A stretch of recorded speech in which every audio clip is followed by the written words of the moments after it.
Okay, magandang tanghali po sa inyong lahat. Nandito na naman tayo sa isang masayang kwentuhan, sa isang episode ng Biyahero. Nandito po tayo ngayon sa Bamban, Tarlac, kung saan binisita natin, kinumusta natin, at nakipaglaro nga yung sa mga tao dito, mga kabataan dito sa Aita community na nakasama natin sa Gawad Kalinga. At hindi lang yan, hindi ako mag-isa ngayon. Meron akong mga kasama na mga members ng GK Youth Tarlac. So, I will allow them to introduce themselves. Ayan, magandang araw po sa ating lahat. Ako nga po pala si Ira May V. Reyes. Nagmula po ako sa community po ng GKT Bagan. At ngayon po, marami po kaming mga nagawa po dito na masaya po talaga. At kasama ko po ngayon si Kuya. Ayun, isang mapagpalang araw naman po sa bawat isa na nanonood dyan. Ako po si Erickson Pangangan from GK Herona Tarlac. Andito tayo ngayon sa Bamban. So yun, samahan nyo kami para magkwentuhan ngayong araw na to. So, okay. So, yun po, no? So, please share sa inyong network, sa mga kaibigan, yung live natin. Kasi this will just be 30 minutes, but sisiguraduhin din natin na punong-puno yung magiging 30 minutes ninyo. Dahil habang kami bumabiyahe, hindi man namin kayo makasama sa physical na biyahe, pero sinasabay nyo kami habang kayo nasa inyong mga bahay-bahay. Kaya nandito ulit tayo sa Bamban, Tarlac, kung saan yung Gawad Kalinga nagtayo ng komunidad para sa mga kapatid natin ng mga Aita. So, kaya gusto ko rin tanungin yung ating makasama. Ano yung mga naging initial experience or even mga questions or excitement nung pumunta tayo dito? For me po kuya, nasa sasakyan pa lang po kami na pressure na po ako kung paano ko po sila kakausapin ng maayos na magkakaintindihan po kami. Then nung nakita ko po na sobrang approachable po ng actually po nagulat ako kasi yung mga bahay po kuya pataas po talaga. Kaya po na hilly, rolling. Opo, grabe kuya yung challenge po natin dito bago po makarating. Pero nung nakarating naman po kami, sobrang nag-enjoy po talaga kami sa totoo lang. At sobrang saya po na mga ginawa namin kanina. Kanina para sa kaalaman ng kayo, sa inyong lugar, anong language? Sa amin po kasi kuya, Kapampangan and Tagalog po. Pero for me po, Tagalog po talaga. Then tinanong po namin sila agad kanina kung nakakaintindi po ba sila ng Tagalog para kami po yung mag-a-adjust para po magkaintindihan po kami ng maayos. Yeah, kasi I believe yung ano nangyari sa camera natin. So, hindi pa kasi nagla-lunch siguro yung ating camera woman na si Weng. Anyway, kasi yung trivia, isa sa mga dialects dito ng mga Aita is yung natawag na Maganchi or Aita Maganchi. So, interesting din na malaman ano yung lingwahe nila kasi within the language is their culture, is their identity. And even the way it also reflects their soul. Imagine na napaloob sa lingwahe ng Pilipino, yung kultura. Kaya ikaw naman, Erickson, ano yung mga impressions mo nung pumunta tayo dito at nakipaghalubilo sa mga taga rito? Yes. Sa akin naman po, kung sa kanya pressure yung una niyang naramdaman, sa akin is excitement. Alam ko po kasi sa araw na to is magiging productive. Makakatulong na naman ako. At dahil yun sa GK, Gawad Kalinga. Then, ang sayang makarating dito sa Bamban, Tarlac. Tapos makakahalubilo natin yung mga Aita community, ganyan. Ang saya nilang makitang magsaya. Yes. Then, yung ginawa naming simpleng pagpintura lang sa multipurpose nila, ang laking tulong na nito kung iisipin. Kaya laking tulong ng Gawad Kalinga sa bawat isa. Sana magpatuloy pa to. Yes. Yeah, saka hindi lang yung tulong natin sa iba, pero actually natutulungan din tayo, di ba? Opo. Na bilang maging mas mabuting Pilipino, maging mabuting Kristiyano, at sa tingin ko, kayo rin bilang mga kabataan, natutulungan din kayo para makita yung mas malaking mundo at ano rin yung, hindi lang yung challenges ng Pilipinas, but more importantly, ano rin yung possibilities, di ba? So kayo, ano yung mga pangarap nyo para sa sarili nyo at para sa Tarlac, para sa mga kabataan? For me kuya kasi, ang pangarap ko lang naman po talaga is maging successful po sa buhay. Kasi tulad nga po ng sinabi natin na nakaraan, marunong po tayong tumingin sa kung saan po tayo nanggaling. Yeah. So kung magiging successful man po kami kuya, siyempre tutulungan po namin kung sino po yung ano rin po sa amin, nagpa-express po ng love sa amin. And tinulungan din po kami kung paano po mag-boost yung confidence at kung nasan po kami in the future. Ikaw, Kuya Erickson. Para naman po sa akin is magpatuloy tayong tumulong. Ang pangarap ko po is magtuloy-tuloy yung pagtulong sa bawat isa at patuloy po tayong umunlad.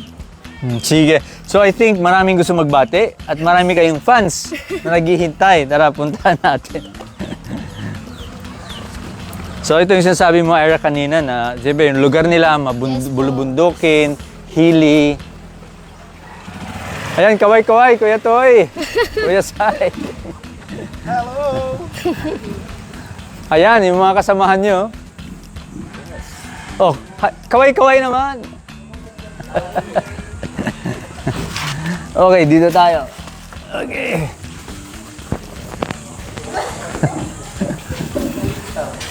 So, Kuya Toy, kumusta? May sino mga kasama natin ngayon sa live?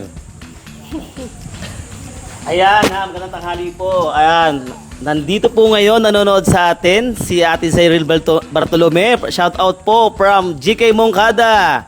And si Ate Syra, Ate Weng, kaya pa ba? Ayan, nanonood. Yung camera. Nanonood si Robert from Mandaluyong. Ayan, hi Robert, si Ate Leia Aba Nungay from GK Takasan, Pampanga. Ayan, shout out po. So, ang dami na po nanonood ngayon. Standby pa rin po. Live po tayo ngayon, ngayong tanghali. Okay, Dan. O baka may mga gusto silang batiin? Ako po gusto ko pong batiin from GK Herona, yung family ko po, family Panganganilo po sa inyo. Andito po ako sa Bamban ngayon at successful Alam po. ba ng yung magulang mo? Dito? Yes po, pinayagan po nila ako. Supportive naman po sila sa akin. And ako naman po sa site din po namin na nanonood po at sumusuporta po sa bawat mga exploring po namin, lalo na po ngayon sa Banban dahil hindi po biro ang pagpunta dito. Kaya gusto ko pong i-shoutout yung mga ka-GK Village po namin, yun lamang po. Habol ko lang pong i-shoutout yung mga kaibigan ko. Nasaan? Nandito Ayan pala? po, mga kaibigan ko. Ano ang pangalan nila? Si Kuya CJ, si Hob, si Mike, tas marami pang ibang kaibigan. Salamat sa pagsama. Jonas.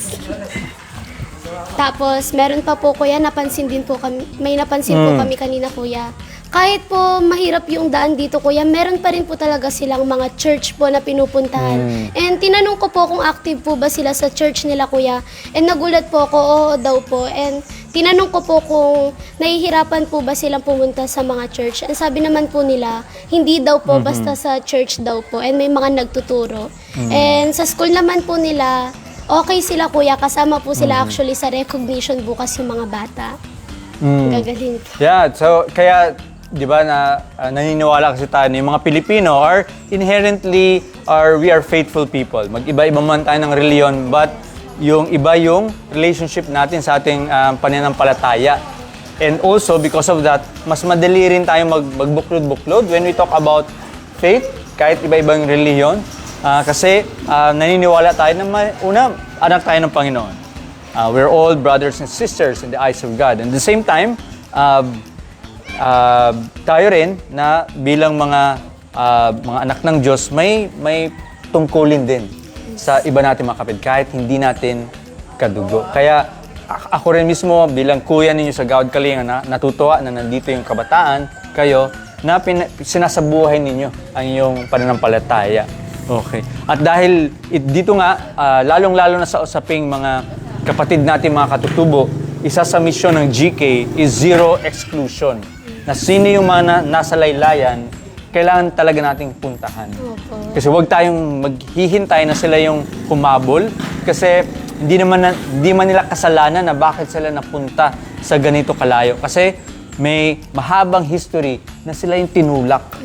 Na itulak, na pilitan, na manirahan sa mga lugar na minsan mahirap yung tubig, mahirap yung kalsada dahil because of what we call development or even greed of many people na napupush sila towards the peripheries. Kaya nandito yung Gawad Kalinga at gusto natin ipakita na hindi natin sila iniiwan. Yes. Kaya dahil sa ganitong mga gawain, ano yung nakikita nyo pwede nyo pa rin gawin in the future?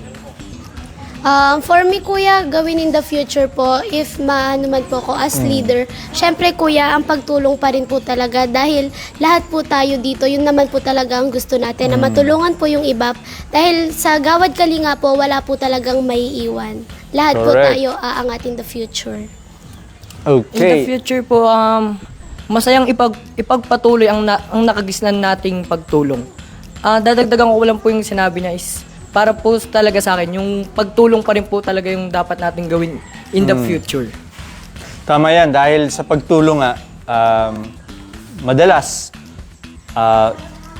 we either expect something in return, or kung hindi man, subconsciously, gusto natin may makita na, let's say, tuwa, or even thank you sa tinutulungan natin. But actually, that's beyond the point. Regardless kung ano yung maging response ng ating tinutulungan, ang pinaka-essence sa pagtulong is yung pagbigay. Yes po. Diba? Kung ano man yung maging response niya, hindi na nating concern yun. Importante, sa pagtulong pa lang, tayo ay nababago na. Okay? So giving without expecting something in return is what God is teaching us. Diba? What most religion is teaching. So, tingnan natin kung sino ba yung mga nasa kasama natin ngayon sa live. Kuya Toy. Ito yung mic, Kuya Toy. Ayan, again, hello po again. Hello po kay kay Kuya CJ Dayan. Pa-shout out po from Herona Boys. Ayun. And kay Ate Eileen, shout out to all Bayani. Ayan. Also, si Kuya Ramiel Galera. Shout out po all the way from Molabe, Zamboanga del Sur. Wow, napakalayo. And si Tito Pedro, ayan, lagi din na nanonood from Tanay Rizal. And from Gawad Kalinga, Zamboanga del Sur. Maayong udto sa tanan. Yan, paki-shout out po sa lahat ng mga bayani from Gawad Kalinga, Iligan City and Lanao del Norte. Ayan, so ang dami all over the Philippines talaga yung ating nanonood ngayon sa ating every 12 noon na live ng ating Biyahero, 'di ba? Ang kwento ng mga bawat Pilipino. So, ayan, nakasama natin ang ating mga GK youth sa likod, no? Nagbigay din sila ng mga kanilang Okay mga lang. na-experience ngayong araw. Ayan, so sige po. Pasa ko na ulit kay Kuya Dan. Kuya Dan. Okay, at eto, meron tayong isa pang magbabati. Matagal na nating kasama sa Gawad Kalinga. Isa sa mga leader dito. So, Kuya, pwede po pakilala mo ang pangalan at kumusta naman po yung naging ugnayan nyo sa Gawad Kalinga dito sa sitio? Yan po yung microphone natin. Hello po, Gawad Kalinga family. Ako nga po pala si Kuya Berhel Sanchez, tinalaga po ng Gawad Kalinga bilang isang project director. At nagpapasalamat po sa tayo dahil patuloy pa rin ang komunikasyon natin sa Gawad Kalinga. Andiyan pa rin ang monitoring ng Gawad Kalinga sa ating lugar na itinayo ang pabahay noon. Walang pabahay po rito. Ngayon ay lubos na namin pasasalamat bilang mga katutubo na naging beneficiaries ng Gawad Kalinga ng mga pabahay. At nagpapasalamat po kami sa Gawad Kalinga po ngayon at hindi po kami iniiwan. Dahil sa Gawad Kalinga walang iwanan.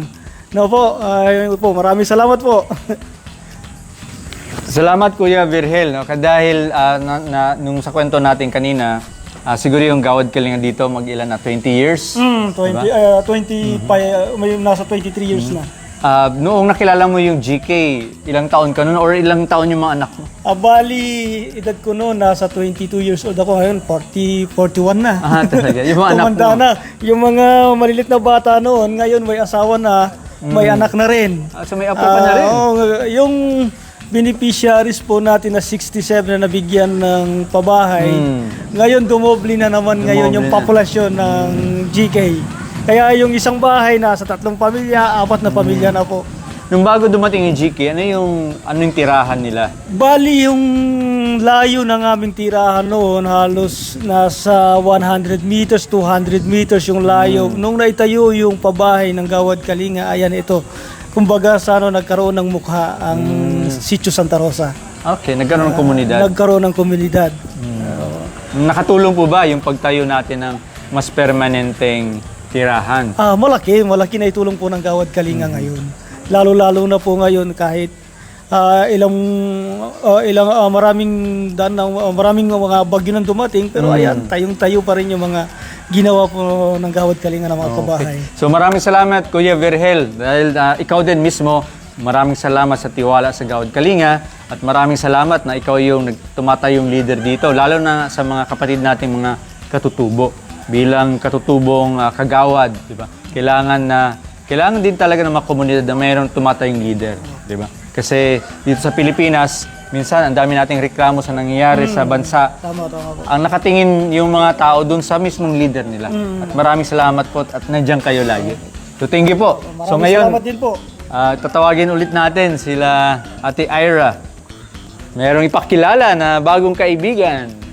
Yes, kuya. Isa siya sa mga nakasama namin talaga kanina, kuya, na nakita talaga namin yung energy. Simula pa lang po, pagpunta namin dito, talagang sinasalubong na kami, kuya.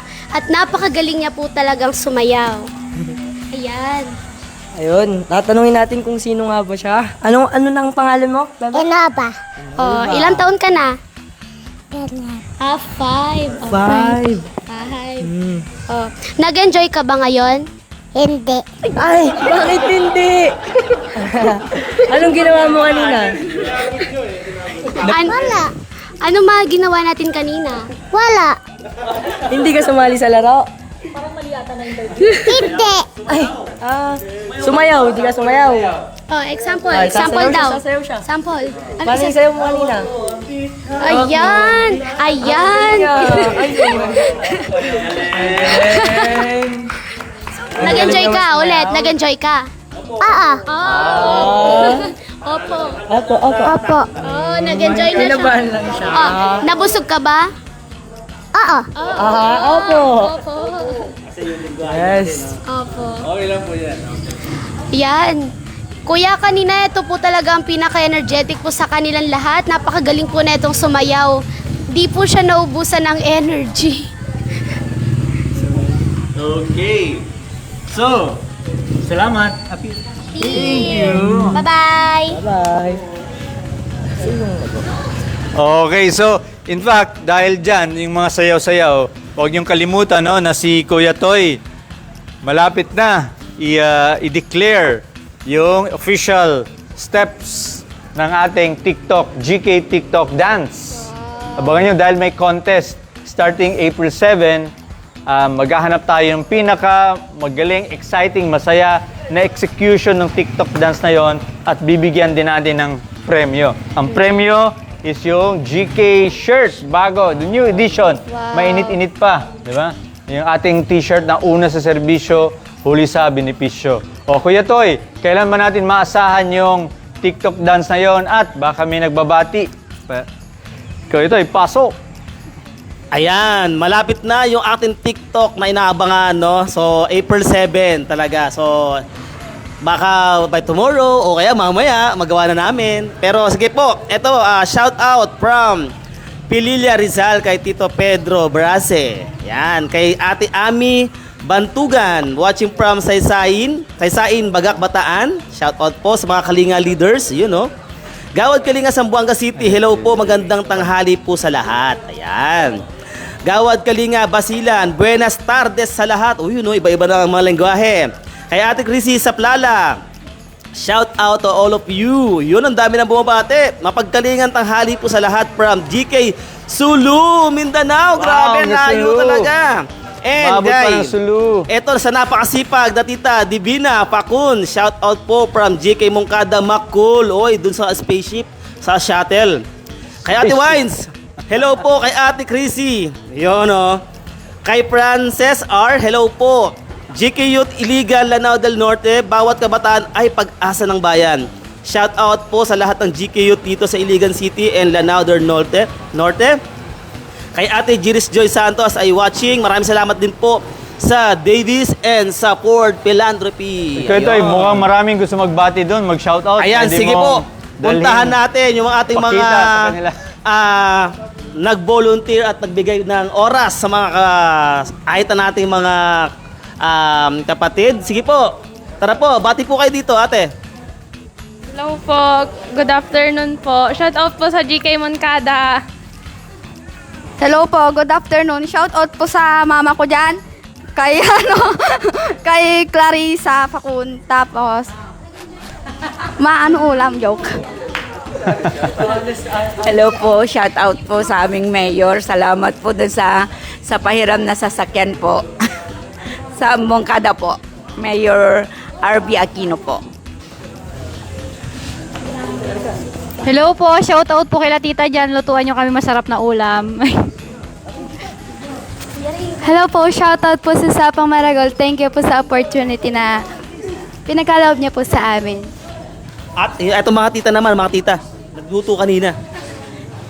Hello po sa mga JK Moncada.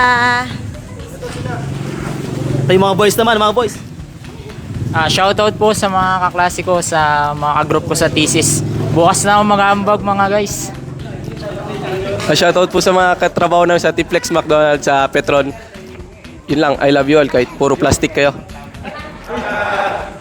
Okay, shoutout sa mga Corazonians, especially sa 12 Mark STEM.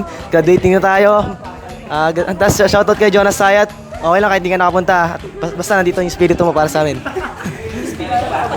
Ayun, sige po, dagdag natin. Hello po. Happy Sunday sa inyo, Ate Jiri Santos, kay Mark Edel. Uy, shout out po kayo to sa team GK ni Sir Jeron.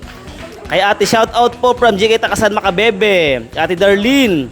Shout out po from Allen and Lavezares, Northern Samar.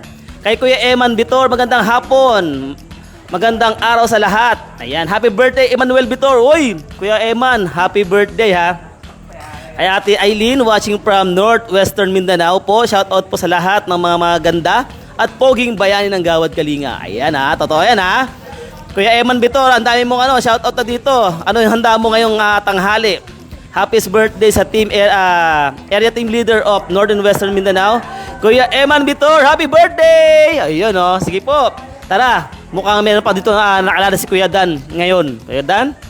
Okay, maraming salamat again sa mga nanonood, ang dami. So thank you sa patuloy sa araw-araw na pagsabay sa ating biyahe around the country, visiting communities, partners, volunteers, especially yung mga nasa laylayan, kagaya nitong Bamban, no? Dito sa mga komunidad, mga kapatid natin mga Aita, na kailangan talagang bisitahin. Dahil napaka-importante ng presence, especially now na may pinagdadaan tayong krisis.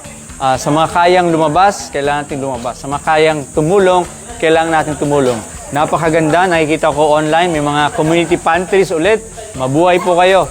May mga community pantries para sa mga kapatid nating mga drivers, mga naapektuhan ng oil price increase. So dito rin, actually sa kanina, dumaan din yung mga estudyante ng UST, University of Santo Tomas, na every Sunday, nandito sila para also to share their blessings and be connected with our brothers and sisters dito sa mga Aita. So, kayo naman, sa inyong lugar, ano yung, kumusta naman yung Gawad Kalinga doon sa lugar ninyo?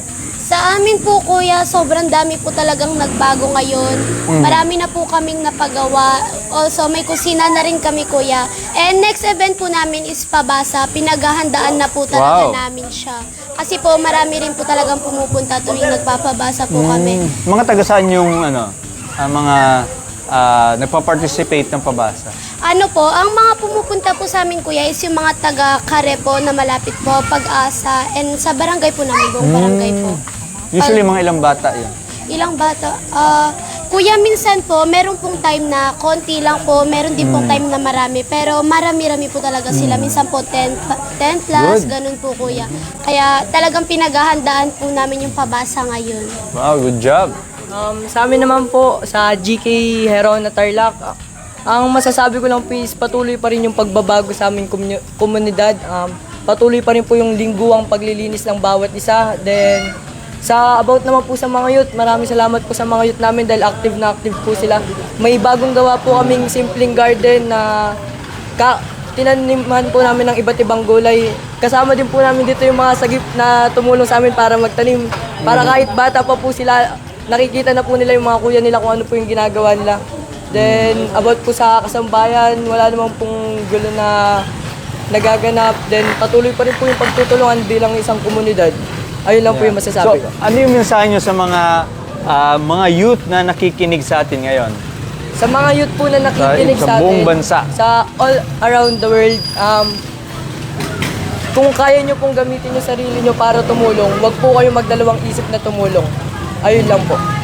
And para sa akin naman po, sa mga kapwa po namin youth, kahit saan man po kayong lugar, ugaliin po natin tumulong na bukal po sa puso natin dahil ang pagtulong po na walang hinihinging kapalit ay sobrang masarap sa puso po dahil hindi man po tayo binigyan ng kapalit po, nakikita naman po natin yung result po sa kanila na nagiging successful po lahat ng mga events na ginagawa natin. And also, hindi lang po yung pagtulong ay naano natin dito, yung mga experience din po, yung mga challenges, mga ganun po. Yan, napakahalaga po niyan. No? Napakahalaga na sinabi niyo dahil isa sa mga objectives ng Biyahero is makilala yung mga kabataang leader sa iba't ibang lugar sa Pilipinas dahil mahaba-haba pa yung biyahe ng GK. Kung baka yung first 20 years, kung yung mga kwento ng magulang nyo, yan pa lang yung chapter 1 ng GK. Meron pang chapter 2 kung saan yun namang kabataan, yun naman yung magdadala ng GK, hindi lang para matupad yung pangarap nyo, pero rin matupad yung mga pangarap ng ibang mga mahihirap na mga kabataan na naghihintay ng parang Gawad Kalinga. Na hindi man sila matayo ng bahay, pero sa ginagawa nyong pabasa, na sila rin ay kumbaga natutulungan, na nakakalinga ng GK. At yung mga ginagawa nyong pagtanim, lalo na sa sitwasyon ngayon na tataas yung mga presyo ng bilihin, malamang marami kayong mapapakain. Mga pamilyang malamang mahihirapan sa pang-araw-araw na buhay. Kaya, again, ang Biyahero is also about discovering not just beautiful places in the country, but also beautiful people and also young people na malakas yung pangarap para sa Diyos at para sa bayan. So, yun. Kaya, patuloy niyo po kaming subaybayan and also sa mga lugar na pupuntahan namin, bukas, nandiyan kami sa Bulacan, and then dire-diretso na tayo hanggang sa NCR and also sa Region 4A, 4B. Kung gusto yung sumama, pwede kayong sumama kung payagan kayo ng magulang nyo kasi kailangan namin tulong pagtulak kasi mauubos na yung gasolina. Diba? So kailangan namin tulong pagtulak. But seriously, kung hindi man natin mapuntahan yung lahat ng communities dahil sa krisis ngayon, pero pipilitin namin na at least man lang yung probinsya nyo madaanan namin dahil napaka-importante ng presensya. Yan yung Biyahero. Okay? So at dahil dyan nagtatapos. Ay, teka muna, baka may mga pahabol na bagbati bago tayo matapos. Ayan, isang mabilis. Happy birthday, Ate Bel from Team Kuya Mark Gomez ng NCR Calabarzon. Happy birthday, Bel. Kay Grace Laulang Pante. Kay Christian Sarbande. Shoutout po kay na Pundan Eastern Samar. Kay Tito Jeffrey sa Ilocos Sur. Ayan, kay Darlene. Kudos sa inyong lahat sa youth kagaya nyo. Ate Jiris, saludo sa mga kabataan tulad nyo. Eman, salute sa inyong lahat. So, happy viewing. Ayan, Kuya Dan. At eto na. Dito nagtatapos ang isa na namang episode ng Biyahero, ang biyahe ng bawat Pilipino. Dito sa Bamban, Tarlac, walang iwanan! Yay! Thank you! Salamat! Oh, yung yung direct.